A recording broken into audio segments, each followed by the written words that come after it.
Hello, friend. Good morning. Welcome to my amazing sa pyara sa channel Physics Universe. I hope you are all fine at your home and we are enjoying this online lecture. So, guys, today's our topic is change of state. So, basically, three states of matters are there: solid, gas, liquid, right? तो जैसे कि solid में से अगर gas में किसी substance का अगर कन्वर्जन हो रहा है, so that is called sublimation, right? But अगर गैस से वो उल्टा जा रहा है सॉलिड में, it is called deposition.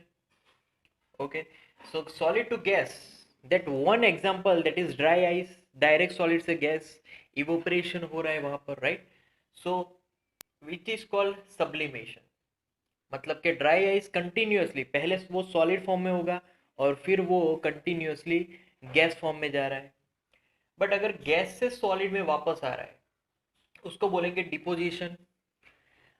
Ammonium chloride का एक्सपेरिमेंट हमने देखा था पहले. उसको गर्म कर रहे हैं, तो गर्म करने से वो सॉलिड टू डायरेक्ट वेपर हो रहा था, गैस में जा रहा था.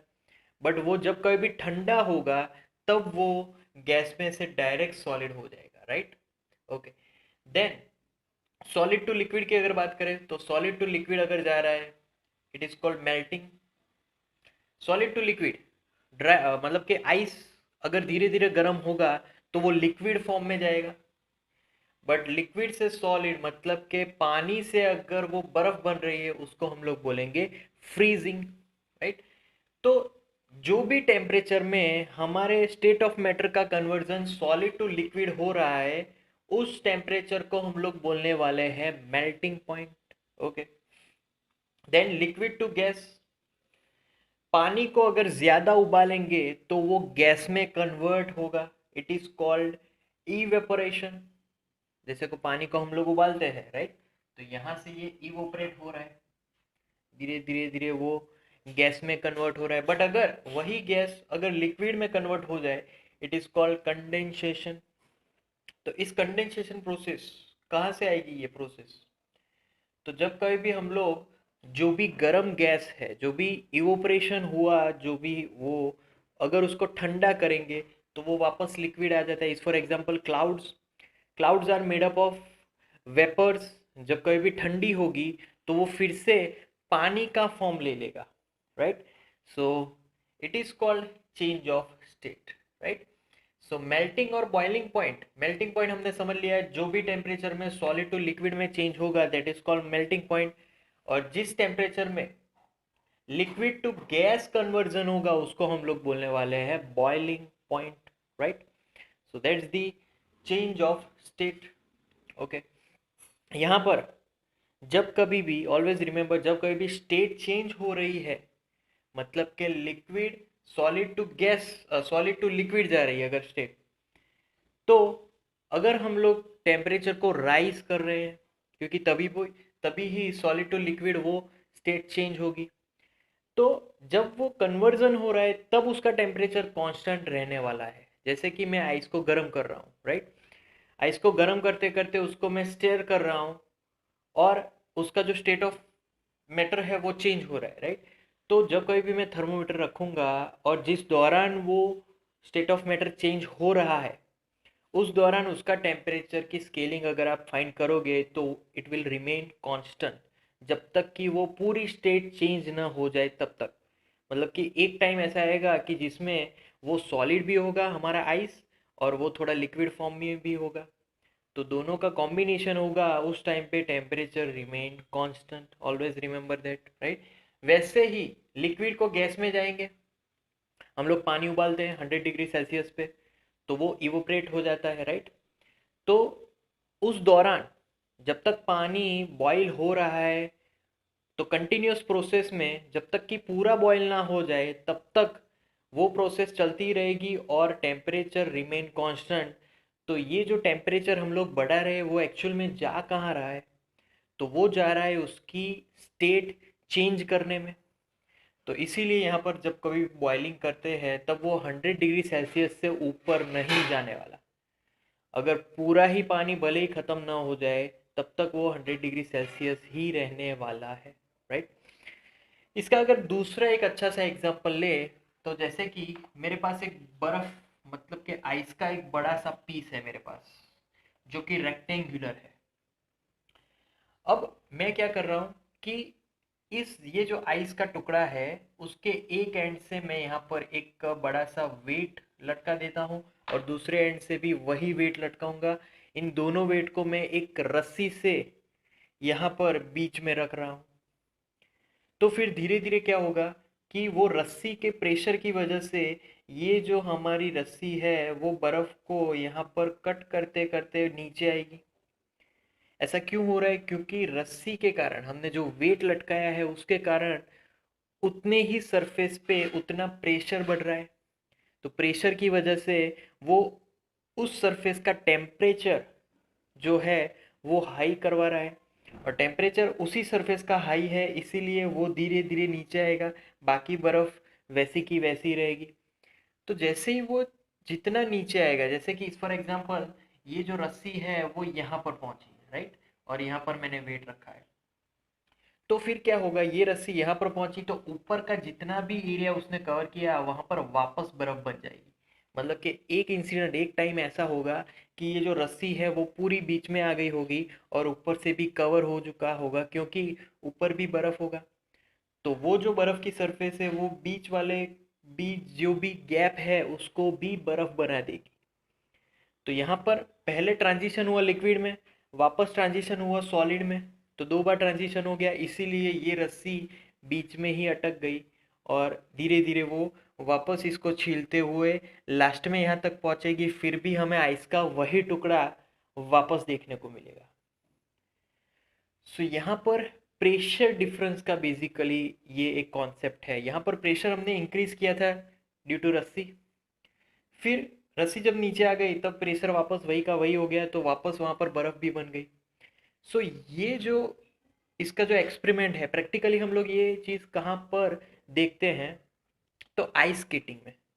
बेसिकली आइस स्केटिंग में हम लोग क्यों इजीली, क्यों स्मूथली स्केट कर पाते हैं, क्योंकि हम खुद उस आइस पे जब खड़े होंगे तब हमारा प्रेशर हमारी जो नीचे की सरफेस है उस पे एग्जर्ट होगा।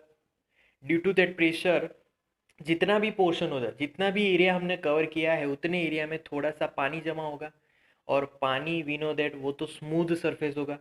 तो इसीलिए जब कभी भी बर्फ़ की ऊपर की सरफेस आप देखोगे तो वो स्मूथ सरफेस होगी, पानी वाली सरफेस होगी, क्योंकि हमारा एटमॉस्फेरिक प्रेशर भी उस पर लग रहा है। और जो आइस स्केटिंग है वहाँ पर तो हमारा खुद का प्रेशर वहाँ पर अप्लाई हो रहा है। सो इसीलिए ऊपर की जो सरफेस होगी वो पानी की वजह से बहुत ही स्मूथ होगी, इसीलिए आइस स्केटिंग बहुत ही इजी तरीके से हम लोग कर पाते हैं, right. So that is the reason. अब यहाँ पर एटमॉस्फेयर का एक और कॉन्सेप्ट देखेंगे प्रेशर के अकॉर्डिंग। तो जब कभी भी हम लोग कुछ भी अच्छे से अगर पकाना है, घर में कुकिंग अच्छे से करनी है, तो हम लोग प्रेशर कुकर का यूज़ करते हैं।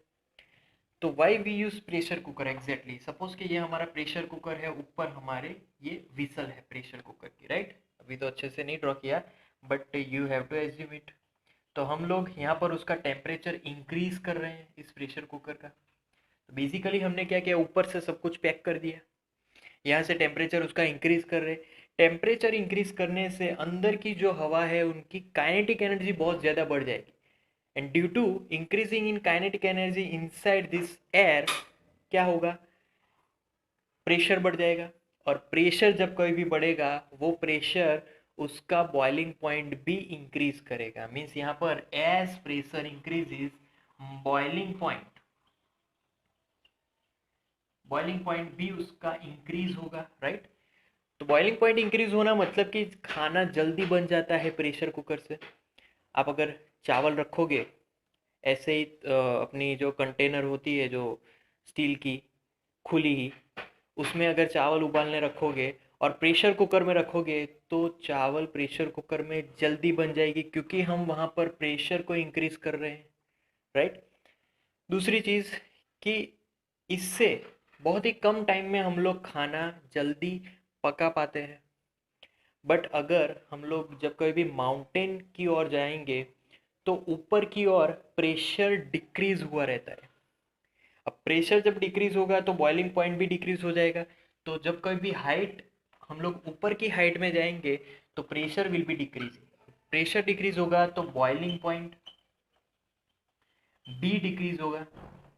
तो तब हमें क्या करना पड़ेगा कि जो भी हम लोग खाना पकाने के लिए अंदर रखेंगे प्रेशर कुकर में, उसको और ज़्यादा टेम्परेचर देना पड़ेगा कि जिससे इतना इनफ प्रेशर बन जाए कि उसका बॉइलिंग पॉइंट हमें मिलने से वो खाना जल्दी पक जाए।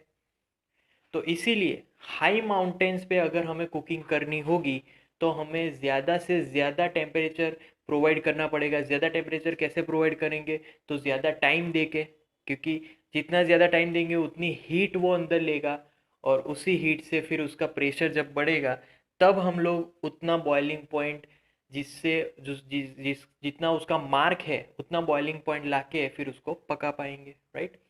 तो इसीलिए हाई माउंटेन्स में ये प्रॉब्लम्स रहेगी कि वो खाना पकाने के लिए ज़्यादा टाइम लेगा, बट हमारे जो लेवल सरफेस है, जो भी हमारा, जब हम घरों में रह रहे हैं वहाँ पर इतना हाई एल्टीट्यूड नहीं है, इसकी वजह से प्रेशर हमें ज़्यादा मिल जाएगा।